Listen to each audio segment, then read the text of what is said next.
Dans l'épisode d'Un si grand soleil du jeudi 2 décembre 2021, Manu, Moïse Santamaria, reçoit Laurent Berthier, Khalid Madour, et son avocat, Florent Grasset, Fabrice Deauville.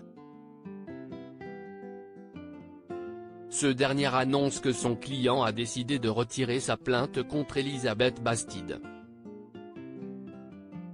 Surpris, Manu lui demande des explications. Berthier explique qu'il n'a pas vraiment fait une tentative de suicide et qu'il n'imaginait pas que sa plainte serait relayée dans les médias. Manu se demande si Berthier n'a pas été forcé de retirer sa plainte, mais l'ex-salarié de Elle Cosmétiques affirme que ce n'est pas le cas. En rentrant chez lui, Laurent annonce à Marion qu'il a retiré sa plainte. Il lui demande de recommencer leur histoire à zéro, ce qu'elle accepte. Au même moment, Henrik, Julien Masdois, frappe à la porte. Il est persuadé qu'Elisabeth a mis la pression à Laurent pour qu'il retire sa plainte. Il lui explique qu'Elisabeth n'était pas la seule responsable de son état dépressif. Il a traversé des moments très difficiles avec Marion, mais ils ont décidé de remonter la pente.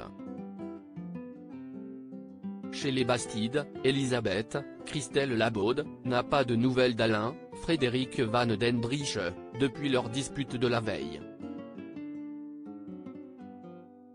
Arthur, Auguste Yvon, propose de lui parler dans la journée, mais sa grand-mère refuse qu'il se mêle de ces histoires de couple.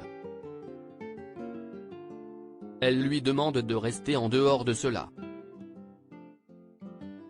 Arthur lui fait remarquer qu'elle risque de perdre Alain, mais Elisabeth fait la fière.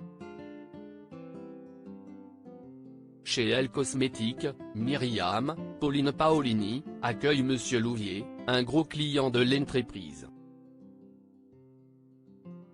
Celui-ci a rendez-vous avec Elisabeth, mais la patronne ne se présente pas. Malgré tous les efforts de Myriam pour gagner du temps, Louvier décide de partir. En arrivant au bureau, Elisabeth explique avoir oublié son rendez-vous avec Louvier. Mais au lieu de présenter ses excuses, elle reproche à Myriam d'avoir laissé filer son client. Elle la somme de refixer un rendez-vous avec lui au plus vite. Depuis la signature de son divorce avec Bertrand, Alix, Nadia Fossier, est persuadée que c'est lui qui fait du chantage à ses clientes. Pour en avoir le cœur net, elle décide de rentrer dans son jeu.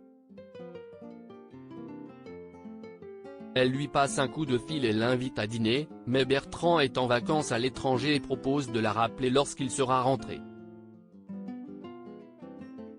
Noémie découvre la vérité sur Ludo après avoir trouvé Ariane, Catherine Boguet-Dugast, morte dans sa baignoire et pris son pouls, Ludo, Folco Marchi, Corché Lucille, Alicia Dadoun. Lucille appelle les secours, mais ceux-ci ne sont pas en mesure de sauver Ariane.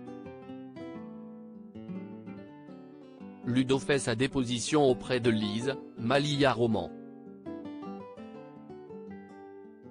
Le lendemain matin, la police investit la maison d'Ariane. Hugo, Bibi Tanga, le médecin légiste, explique à Élise qu'en se taillant les veines dans l'eau chaude, Ariane a accéléré l'hémorragie externe et ne cesse de laisser aucune chance.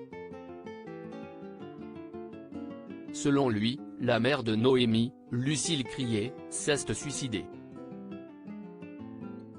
Sur la table de la cuisine, le lieutenant Cross, Constantin Balzan, trouve la lettre que le Corbeau avait envoyée à Ariane.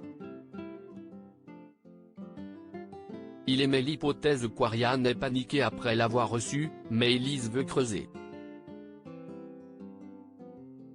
Lors d'un interrogatoire avec Élise et Yann, Ludo raconte toute l'histoire, de sa rencontre avec Ariane à sa dernière conversation par téléphone avec elle. Déboussolé, il se demande comment il va pouvoir annoncer la nouvelle à Noémie. En fin de journée, Élise et Yann se rendent chez Noémie pour lui apprendre le décès d'Ariane. Il lui explique que Ludo est celui qui a trouvé sa mère, et lui révèle qu'Ariane avait des relations sexuelles tarifées avec lui. Noémie tombe des nues.